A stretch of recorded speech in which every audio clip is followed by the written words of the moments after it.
이번 하반기에 제가 보고 있는 금리 관점을 간단하게 정리를 좀 해보도록 하겠습니다. 현재 시장에서는 과거의 금리나 패턴을 보면서 기대하는 게 있어요. 예를 들어서 9월에 0.5bp 인하를 한번 해줬죠. 기존의 5.25%에서 5.5%였던 금리를 4.75%에서 5%로 인하를 해줬습니다. 시장은 이미 B컷을 해줘야 된다는 걸 알고 있었지만 이미 기대를 했기 때문에 엄청 크게 상승을 하진 않았던 것 같아요. 시장에서 사상 최고치를 사실 넘어간 상태예요. 이미 이 부동산 가격이 저렇게 과열이 되고 금리를 기가 막히게 많이 인하를 해준 최초의 사례가 되는 겁니다. 정말 역대급인 거죠. 이렇게 미국 대선까지 신경을 쓰셔야 될 시기가 다가왔기 때문에 우리 투자하시는 분들이 알아야 될 게 너무 많아요. 흔히 믿고 보는 미장이다 이러는데 요새는 좀 들쑥날쑥한 게 만만치 않은 것 같아요. 반도체 쪽 이슈도 있고요. 지금 대선 주자들이 뭐라 해도 날리고 금리를 내리는 만에 이런 것도 사실 걱정인데, 제가 요즘에 가장 관심 있게 지켜보고 있는 거는 금리 같습니다. 최근에 미국에서 잭슨 홀 미팅이 있었죠. 이때 전반적으로 이 금리에 대해서 인하한 이런 기대감이 굉장히 커졌습니다. 왜냐하면 이제 우리가 과거의 역사를 통해 금리 인하를 하면 자산시장이 좋은 거 아니냐, 이제 이런 말들을 굉장히 많이 하는데 사실 맞는 말이기는 해요. 이자가 싸지니까 조달 비용도 낮아지고요. 참고로 2019년에 금리 인하를 했던 기준으로 이 금리 인하 사이클이 좀 있습니다. 그때 주가를 많이 올렸어요. 이 19년도에 금리 인하를 딱 3번 했는데 그럼에도 불구하고 주식시장이 날아갔습니다. 그때 장 자체가 미중 무역전쟁 때문에 되게 힘들었던 장이에요. 근데 금리 인하를 3번 하니까 장이 막 올라갑니다. 그래서 이제 우리는 그 기억을 학습하게 된 거죠. 이 기억이라는 게 지난 5년치에서 낼게요. 이게 아니라 이 5년, 20년, 30년, 40년 이렇게 장기적인 데이터로 볼 수 있겠죠. 그래서 이번에는 이 금리 인하를 과거에 이제 사이클을 좀 볼 필요가 있어서 과거부터 한번 볼게요. 이 19년도에는 금리 인하를 했을 때 나쁘지 않았습니다. 괜찮았는데 그 전에 금리 인하가 2007년입니다. 이 2007년에 금리 인하 했을 때는 사실 자산시장이 박살이 났어요. 여러분, 이게 금융입니다. 그 다음에 이제 금리 인하 했던 게 2001년도인데 근데 이제 그 해에도 금리 인하를 했는데 잠깐 좋다가 확 무너지면서 오히려 9.11 테러까지 맞으면서 침몰을 해버렸어요. 그래서 이제 과거의 금리 인하 사이클을 보면 19년도에 나쁘진 않았지만 2007년도의 사이클과 2001년도의 사이클을 보면 이거 불안한 거 아니야? 그러면서 여러 가지 생각이 교차하게 되는 거죠. 그래서 시장에서는 여러 가지 기대를 하는데도 불구하고 또 과거의 트랙들이 서로 다른 걸 보여주다 보니까 조금 혼란스러운 모습을 보여주고 있습니다. 제가 느낀 감정은 그런 것 같아요. 이 24년도에도 이렇게 금리 인하를 했을 때 과연 이게 정말 주가 상승으로 이어질지 아니면 진짜 그때처럼 어려운 상황이 될지를 이건 한번 우리가 지켜봐야 하는 방향인 거죠. 이제 우리는 금리 인하가 이론적으로 보면 주식시장의 호재라고 말씀하셨던 것처럼 조달 비용 낮추는 효과도 있을 거고 대출 이자가 줄어들지 않습니까? 이제 금리가 낮아지게 되면 사람들이 아낀 이자를 갖고서 소비를 하니까 이게 기업 실적 개선으로 연결될 수가 있거든요. 그럼 어떤 면으로 봐도 금리 인하가 무조건 좋은 거 아니냐 이렇게 말씀을 하시는데 틀린 말은 아닙니다. 근데 이게 단순히 주가라는 게 금리로만 결정되는 게 아니죠. 이 주식시장은요, 얼마나 많이 성장을 했는지 이것도 되게 중요하거든요. 예를 들어서 돈을 못 버는 기업인데 금리를 낮춰준다고 해서 주가가 올라간다? 이건 아니잖아요. 그 얘기는 뭐냐면, 예를 들어서 금리가 인하돼서 주식시장이 좋아질 수 있지만 이 금리 인하가 성장을 만들어주진 않아요. 성장이 정체가 되면 주가가 빠지겠죠. 예를 들어서 금리가 오르면 안 좋은 거 아니냐 이러는데 금리가 올라가는 속도보다 성장이 더 세게 온다면 올라갑니다. 금리 투자하는 것보다 이 종목에 투자하는 게 더 나을 수 있는 거니까.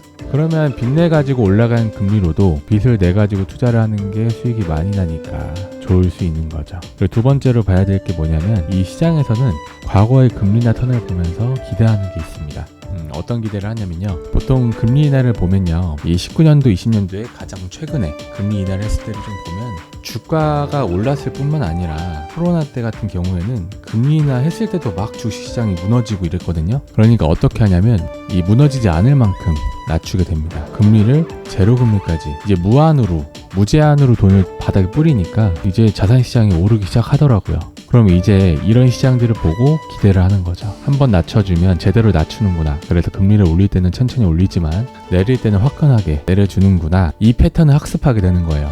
이번에도 낮출 때 과거에 그랬으니까 화끈하게 낮춰주겠죠. 그래서 아직까지는 그런 기대감이 조금 남아있습니다. 물론 그 기대감을 충족하는지는 조금 지켜봐야 될 것 같고요. 시장이 좀 어떻게 기대를 하고 있냐면 올해 연내 뭐 한 3-4번 정도 인하 얘기가 나오고 있어요. 4번 정도 인하가 되면은 지금 현재 5.5인 금리를 갖다가 뭐 3에서 3.25까지 낮춰줘, 이렇게 얘기를 하는 거죠. 근데 이제 포인트는 뭐냐면 이 시장에서 그 정도 기대를 하고 있는데 지금 올해 FOMC가 한 3번 정도 아마 남아있을 거예요. 이 3번의 금리 인하를 얘기한다는 거는 그 중에서 한 번은 적어도 0.5 BP를 B컷 예상을 하고 있는 거죠. 근데 만약에 이 B컷의 9번 인하가 나와준다면 올해 4번, 뭐 내년에 5번 이렇게 했을 때 주식시장이 지금 현재 사상 최고치를 넘어서고 있는데 심지어 부동산 가격도 이렇게 과열이 되고 있는데 다시 한번 금리를 이렇게 낮춘다? 아마 이건 최초의 사례가 되지 않을까 합니다. 역대급인 거죠. 지금까지 경험하지 못했던 상황이 오는 겁니다.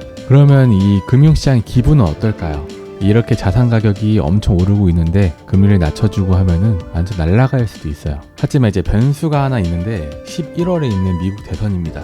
과거를 좀 살펴보았을 때 2004년 8년, 12년 이렇게 대선이 사실 개인적으로 봤을 때 금융시장에 그렇게 큰 영향은 없던 것 같아요. 근데 이제 16년도랑 20년도 그리고 이번 연도는 조금 영향을 끼칠 것 같습니다.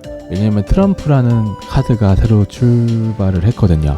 16년도에는 트럼프가 됐고 20년도 바이든, 그리고 또 24년도에 후보로 또 트럼프가 나오잖아요. 근데 이 두 명의 등장은요, 이 금융시장에 변동성을 주고 있습니다. 왜냐면 사람들이 생각하지 못했던 공약을 내세우고 공약을 실천하거든요. 뭐 예를 들어서 보편관세 10% 때리겠다 이런 얘기하면 이 시장에서는 보편관세 말 자체가 너무 놀라운 거죠. 그런 게 있어? 근데 갑자기 어떤 연설에는 뭐 20% 얘기를 하고, 그리고 중국에서 뭐 60% 이렇게 때리고, 그 감세를 엄청 끼워서 먹고, 이렇게 왔다 갔다가 되게 심해요. 이때 변동성이 엄청 높았죠.